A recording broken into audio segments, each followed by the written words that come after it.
आज का हमारा जो अध्याय है वो है कार्यपालिका।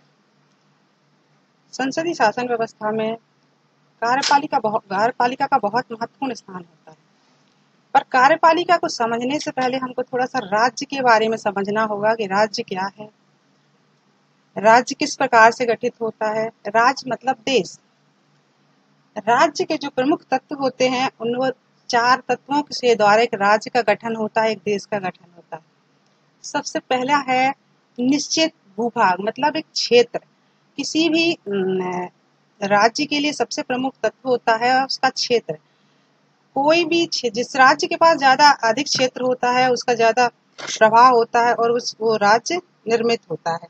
कोई भी राज्य सिर्फ एक क्षेत्र जो होता है उससे निर्मित नहीं होता, उसका जो भूमंडल है और जो और भी क्षेत्र है, जल मंडल है, वो सब उसमें सम्मिलित होता है। क्षेत्र राष्ट्र के लिए, राज्य के लिए अनिवार्य तत्व है। इसके बाद आता है जनसंख्या। जो जनसंख्या है वो राज्य, जो क्षेत्र अगर होगा भी तो अगर जनसंख्या उस पर निवास नहीं करेगी तो उसका कोई अस्तित्व नहीं है। जब जनसंख्या होगी तो ही राज्य का निर्माण हो सकता है, क्योंकि उसमें निवास करने वाले लोग होंगे और जनसंख्या इतनी होनी चाहिए कि जिससे वो राज्य उसका पर्याप्त रूप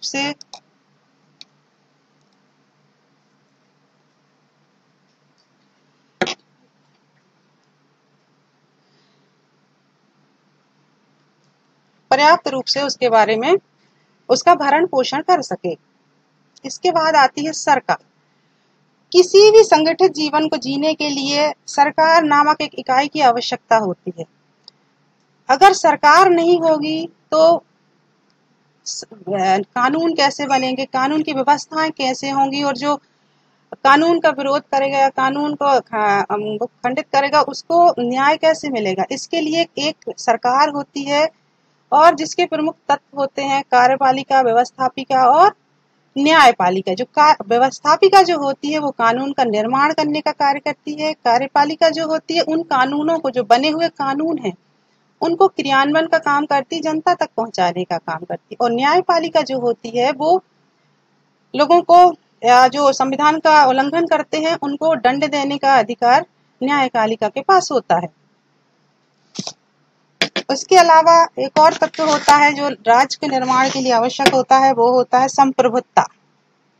संप्रभुता जो होता है वो राज्य के एक प्रमुख तत्व है जिसके बिना राज्य का कोई अस्तित्व नहीं होता। मतलब सर्वसत्ता, किसी भी राज्य की सर्वसत्ता संप्रभुता कहलाती है। राज्य को अधिकार होता है कि वो अपनी सीमा के अंदर उसके नियम कानून जो बनाए जाएंगे उसका संचालन करे और अपनी विदेशिक नीति के लिए स्वतंत्र रहे। ये हमारा होता है कि संप्रभुता। तो आपने समझा कि राज्य जो है एक देश के निर्माण के लिए राज्य के जो आवश्यक तत्व हैं वो कितने आवश्यक हैं। जैसे देखिए आप अपनी स्लाइड पे देख रहे होंगे, निश्चित भूभाग, जनसंख्या, सरकार और संप्रभुता। ये राज्य को चलाने के लिए बहुत आवश्यक है। अब ये चारों तत्व में से हम देखेंगे कि जो सरकार है, इन चारों तत्व में एक तत्व है सरकार। तो सरकार जो होती है उसके 3 अंग होते हैं, विधायिका, कार्यपालिका और न्यायपालिका। जो कानून बनाने का कार्य करती है वो विधायिका करती है और कानूनों को क्रियान्वयन करने का कार्य कार्यपालिका करती है और कानूनों को उल्लंघन पर दंड देने का काम न्यायपालिका करती है।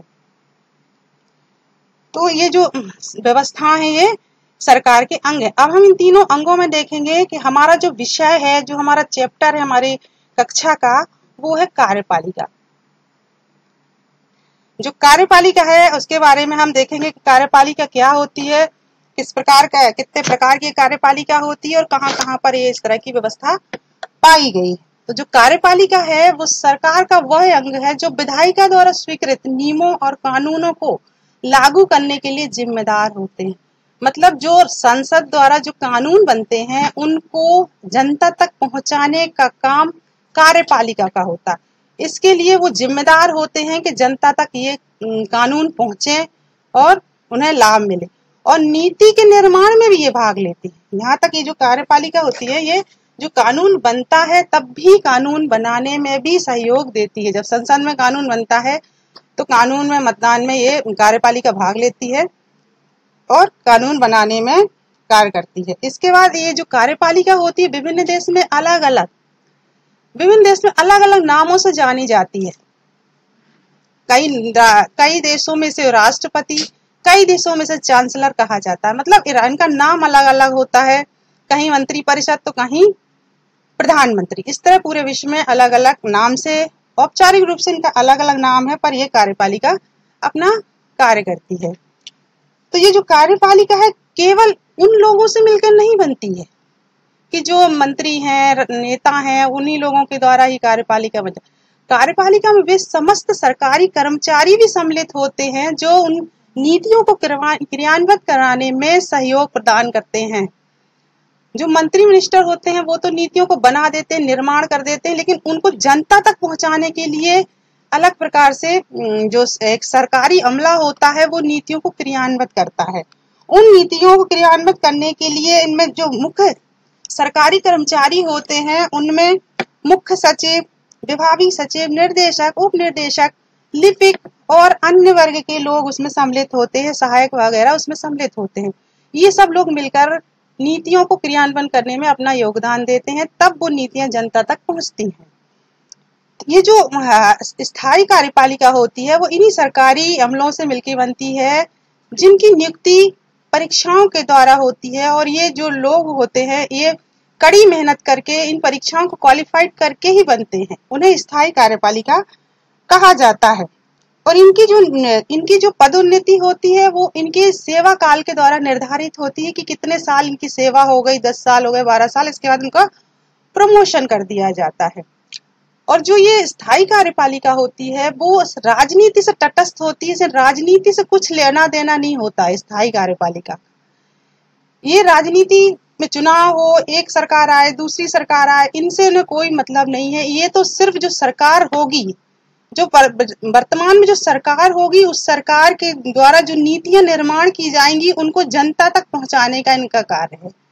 तो ये अपना इस तरह कार्य करते हैं और इनका एक वेतन भी निर्धारित होता है और चुनाव से इन पर कोई फर्क नहीं पड़ता, इनका कार्यकाल और वेतन निश्चित होता। और ये जो कर्मचारी होते हैं, अधिकारी होते हैं, इन्हें चुनाव लड़ने का अधिकार नहीं होता है।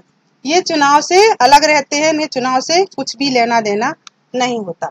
अब हम देखेंगे कि कार्यपालिका होती कितने प्रकार की है। कार्यपालिका 2 प्रकार की होती, पूरे विश्व में 2 प्रकार की अधिकांश कार्यपालिका पाई जाती है। एक होती है एकल नेतृत्व के सिद्धांत के आधार पर अध्यक्षात्मक शासन प्रणाली कार्यपालिका, और दूसरी होती है बहु नेतृत्व के आधार पर बहु कार्यपालिका, जिसे कहा जाता है संसदीय कार्यपालिका या अध्यक्षात्मक कार्यपालिका।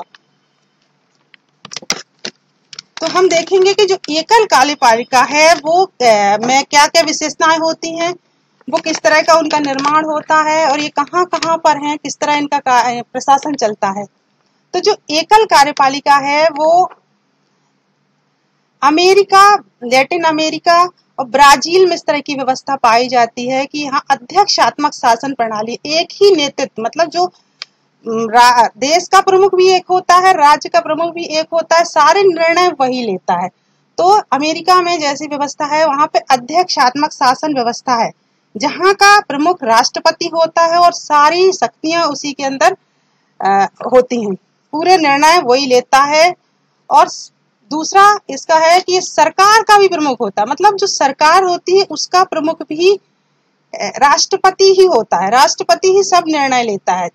इसके अलावा इनका जो चुनाव होता है राष्ट्रपति का वो प्रत्यक्ष प्रतिनिधि प्रणाली के द्वारा होता है और 4 वर्ष के लिए होता है, 4 वर्ष के लिए चुने जाते हैं और इनका निश्चित कार्यकाल होता है। एक निश्चित कार्यकाल तक ये लोग अपने पद पर रहते हैं। अगर कभी महाभियोग की कोई ऐसे घटना घटी तो ही उनको हटाया जा सकता है, बाकी ये जो अध्यक्षात्मक शासन प्रणाली में इनकी निश्चित कार्यकाल होता है 4 वर्ष का।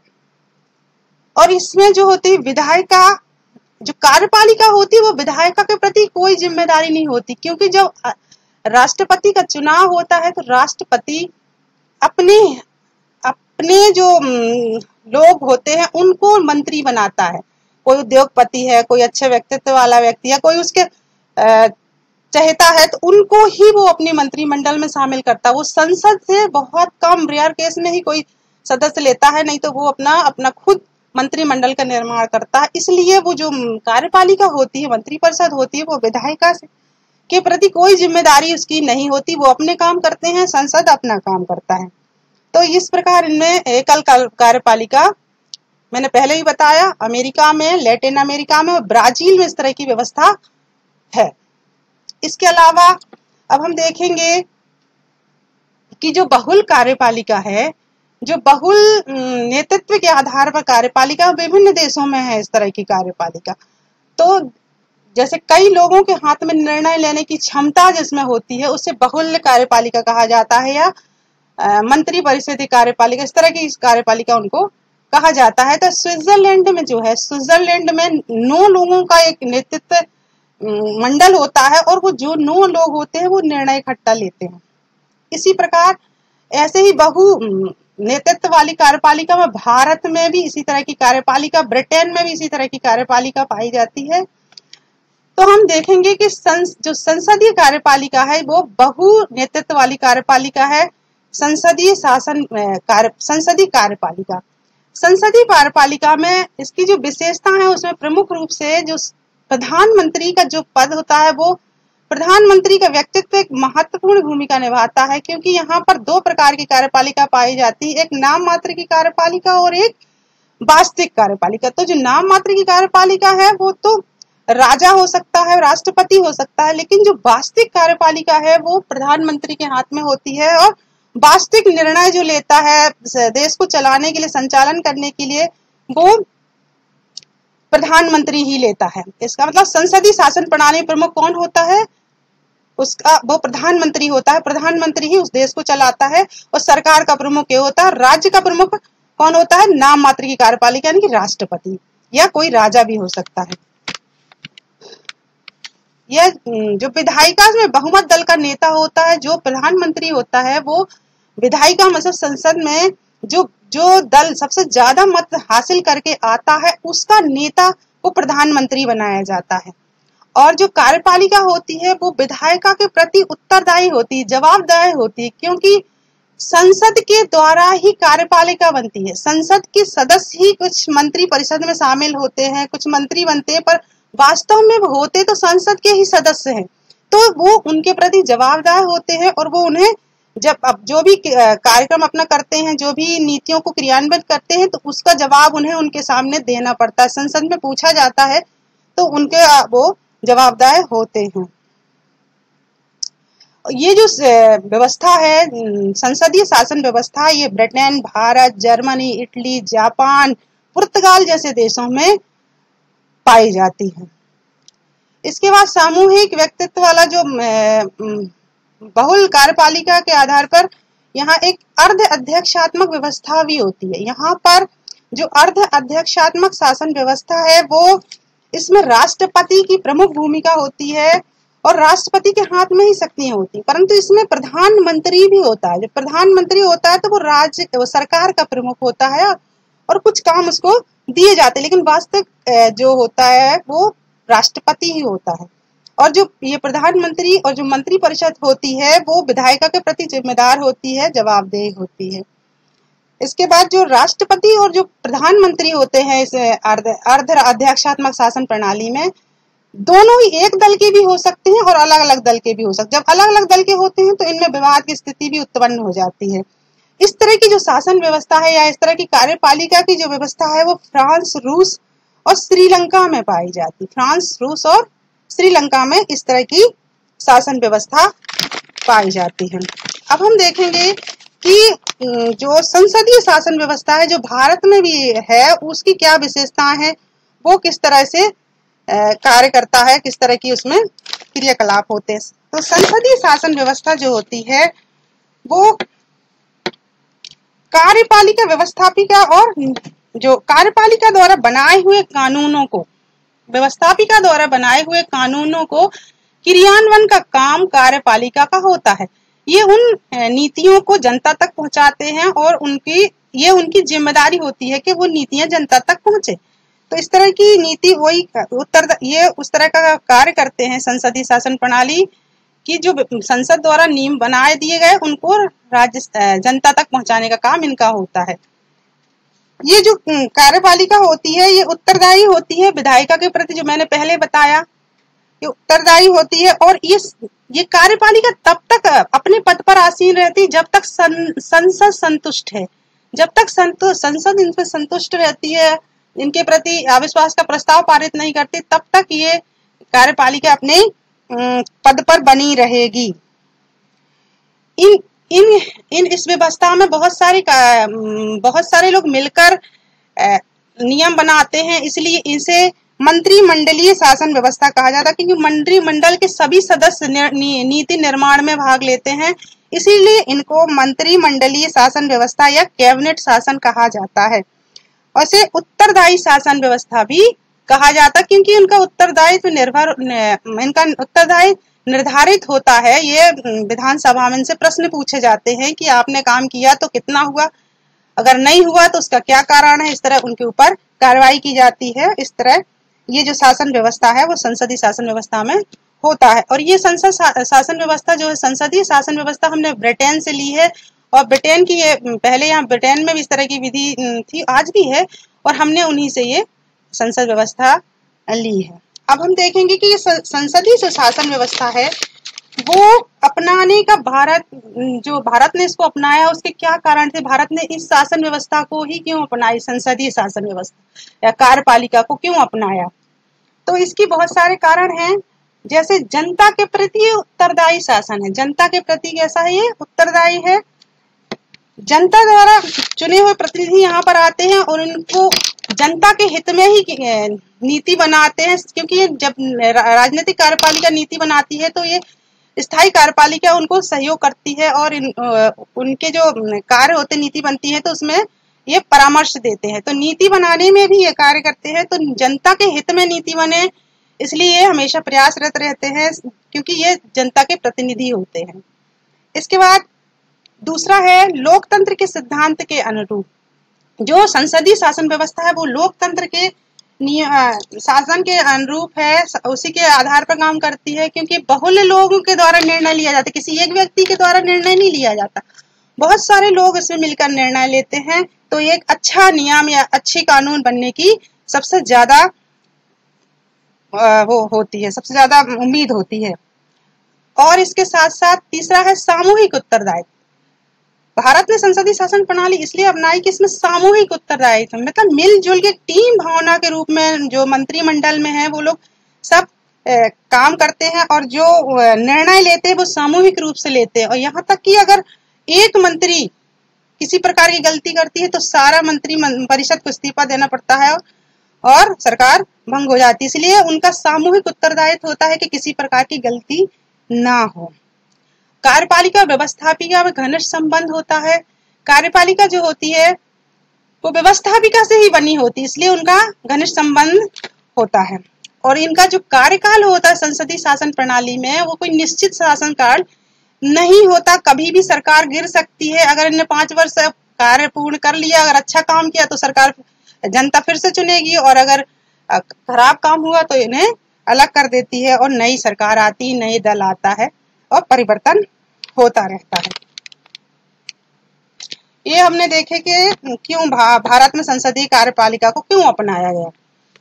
इसके बाद हम देखेंगे कि जो संसदीय कार्यपालिका है वो कितने प्रकार की होती है। तो संसदीय कार्यपालिका जो होती है वो 2 प्रकार की होती है। एक होती है राजनीतिक कार्यपालिका, दूसरी होती है स्थायी कार्यपालिका। जो राजनीतिक कार्यपालिका होती है उसमें प्रधानमंत्री, मंत्रिपरिषद, राष्ट्रपति सम्मिलित होते हैं।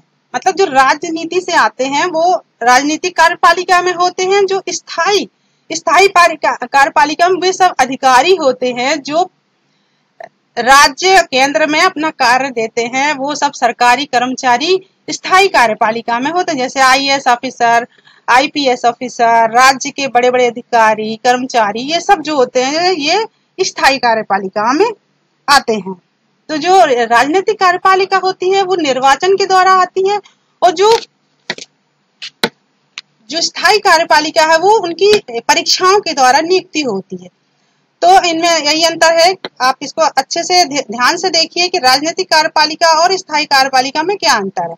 इनका निर्वाचन होता है राजनीतिक कार्यपालिका का, और स्थायी कार्यपालिका की नियुक्ति होती है। राजनीतिक कार्यपालिका नीति का निर्माण करती है और स्थायी कार्यपालिका नीतियों का क्रियान्वित करती है। राजनीतिक कार्यपालिका अस्थायी होती है और जो स्थायी कार्यपालिका, इसीलिए इनको स्थायी कहा जाता है क्योंकि ये स्थायी होते हैं। इनका जब तक कार्यकाल होता है जितने वर्ष का, जब तक ये सेवानिवृत्त न हो जाए तब तक ये अपने कार्य को करते रहते हैं।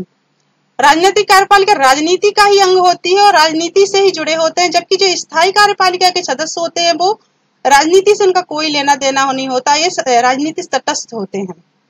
इसके बाद इनको जो राजनीतिक कार्यपालिका है उनको महाभियोग और अविश्वास प्रस्ताव के द्वारा हटाया जा सकता है, लेकिन जो स्थायी कार्यपालिका है इनको हटाने के लिए उच्च न्यायालय द्वारा न्यायाधीशों की जांच बैठती है और जांच के उपरांत देखने के बाद ही इनको पदस्थ किया जा सकता है या निलंबित किया जा सकता है। तो इस प्रकार से कार्यपालिका को में अंतर हम स्पष्ट कर सकते हैं। आपको इस प्रश्न पर विशेष ध्यान देना है क्योंकि परीक्षा में इस तरह के प्रश्न आते हैं कि स्थायी राजनीतिक कार्यपालिका और स्थायी कार्यपालिका में अंतर बताइए। अब हम देखेंगे कि भारत में संसदीय कार्यपालिका क्या है, किस तरह की व्यवस्था है। तो भारत में जो संसदीय कार्यपालिका है वो है राष्ट्रपति के बारे में सबसे पहले पढ़ेंगे कि राष्ट्रपति का किस तरह गठन होता है, राष्ट्रपति कैसे संरचना है और राष्ट्रपति क्या क्या कार्य करते हैं। तो भारत के संविधान में औपचारिक रूप से संघ की कार्यपालिका की शक्ति राष्ट्रपति को दी गई है। वो वास्तव में प्रधानमंत्री के नेतृत्व में बनी हुई मंत्री परिषद के माध्यम से राष्ट्रपति उन शक्तियों का प्रयोग करता है। इसका मतलब यह है कि जो मंत्री परिषद होती है, जो मंत्रियों का परिषद होती है, जो बहुत सारे मंत्री जिसमें होते हैं, वो और प्रधानमंत्री मिलकर राष्ट्रपति की जो शक्ति का प्रयोग करते हैं उसमें सहयोग करते हैं। और राष्ट्रपति का जो चुनाव है वो अप्रत्यक्ष रूप से निर्वाचक विधायकों और सांसदों के द्वारा होता है, जिसमें एक निर्वाचन मंडल होता है, उसके अंतर्गत राष्ट्रपति का चुनाव होता है।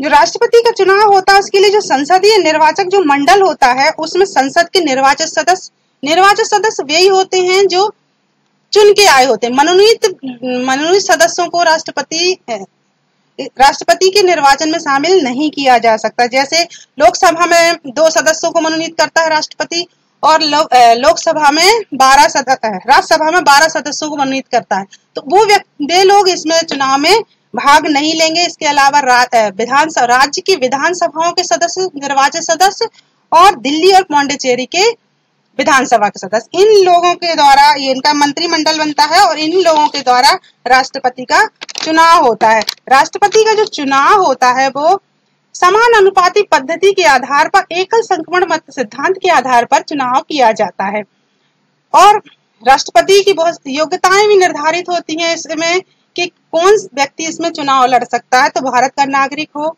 लोकसभा में चुनाव जीतने लायक उसकी योग्यता हो और किसी लाभ के पद पे ना हो और 35 वर्ष की उसकी उम्र हो चुकी है। ये मुख्य योग्यताएं होती हैं एक राष्ट्रपति को चुनने के लिए। अब हम देखेंगे कि जो राष्ट्रपति भारत की जो कार्यपालिका है, संसदीय शासन व्यवस्था की जो कार्यपालिका है, उसकी क्या क्या शक्तियां हैं, क्या क्या कार्य हैं। तो राष्ट्रपति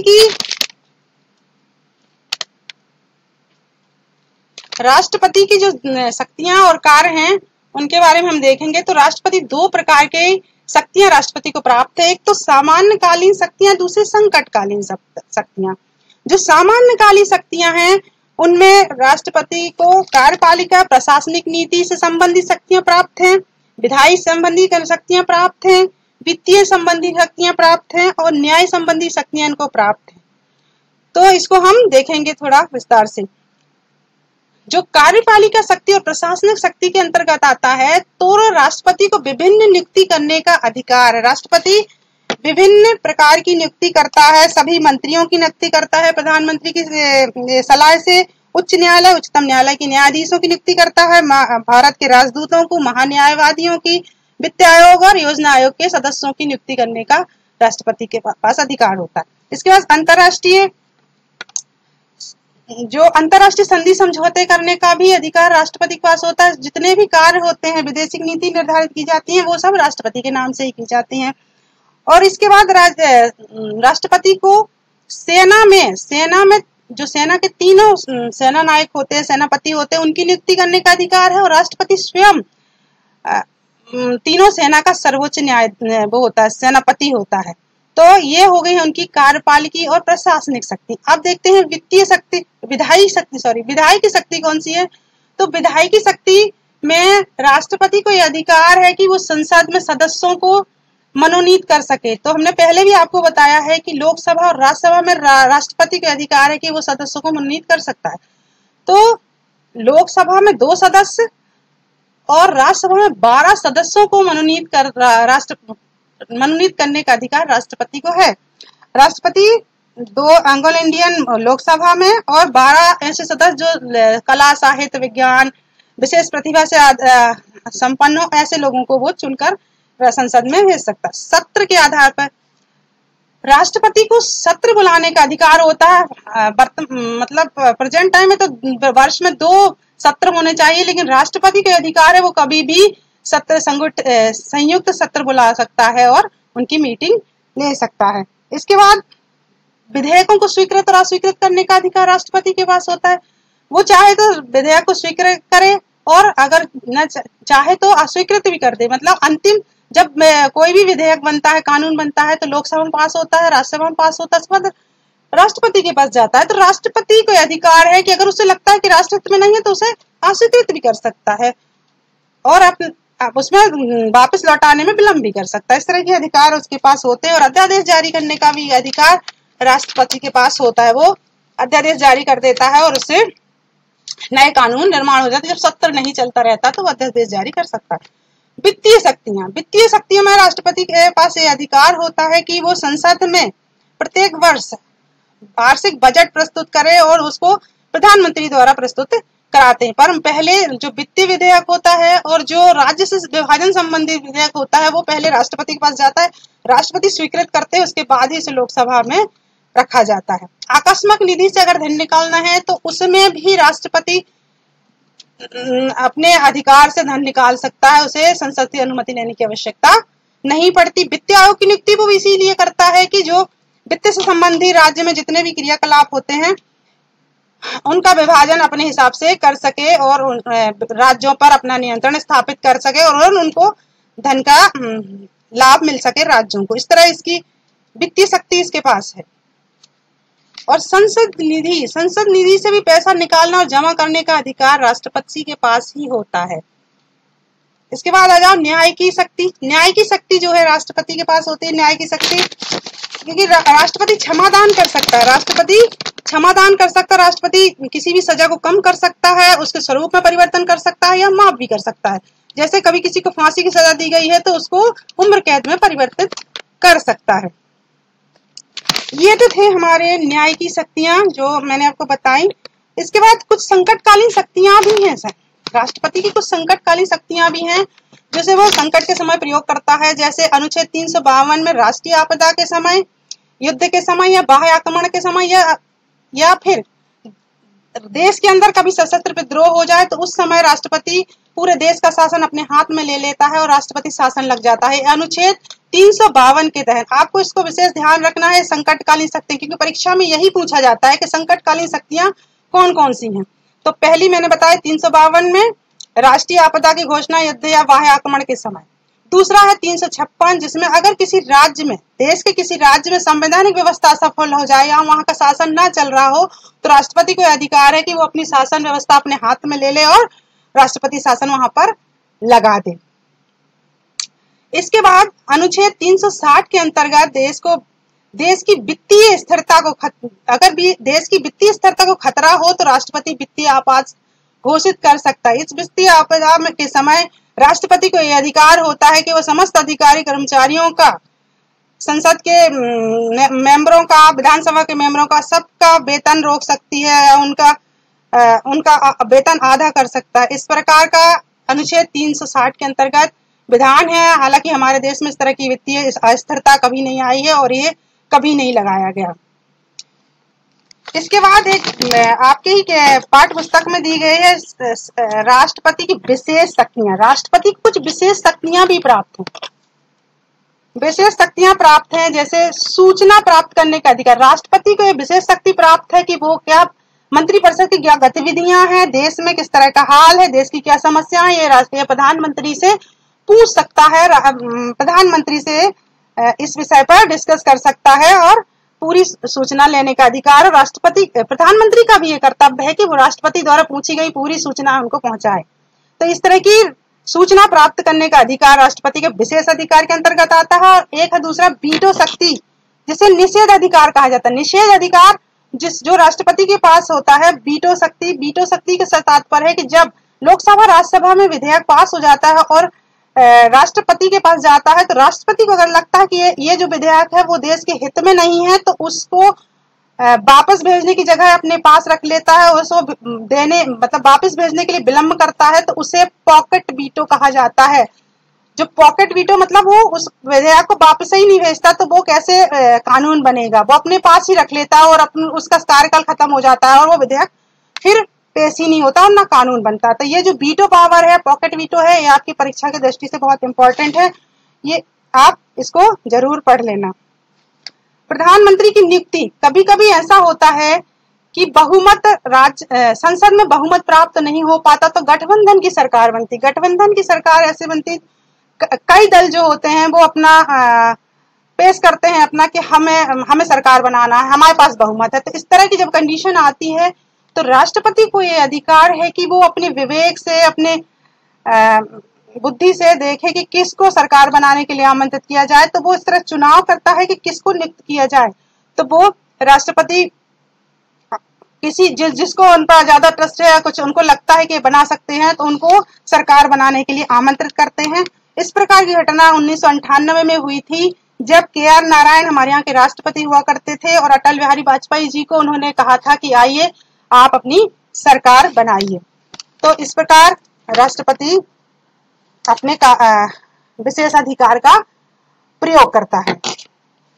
अब हम देखेंगे कि ये तो हमारा एक चैप्टर हुआ, इसमें हम देखेंगे कि इसमें कुछ प्रश्न हैं जिनको आपको करना है। तो जो प्रश्न हैं उनमें सरकार के प्रमुख अंगों के बारे में बताइए। सरकार के प्रमुख अंगों के बारे में बताइए। दूसरा प्रश्न है कि विश्व में कितने प्रकार की कार्यपालिका पाई जाती है। विश्व में कितने प्रकार की कार्यपालिका पाई जाती है। तीसरा प्रश्न है संसदीय कार्यपालिका की प्रमुख विशेषताएं बताइए। चौथा प्रश्न है राजनैतिक एवं स्थायी कार्यपालिका में अंतर बताइए। पांचवा प्रश्न है राष्ट्रपति की संकटकालीन शक्तियों को विस्तार से बताइए। इन पांचों प्रश्नों को आपको अपनी कॉपी में लिखना, ये आपकी परीक्षा के लिए बहुत उपयोगी हैं। इनको आपको अपनी कॉपी में लिखकर रखना है। धन्यवाद।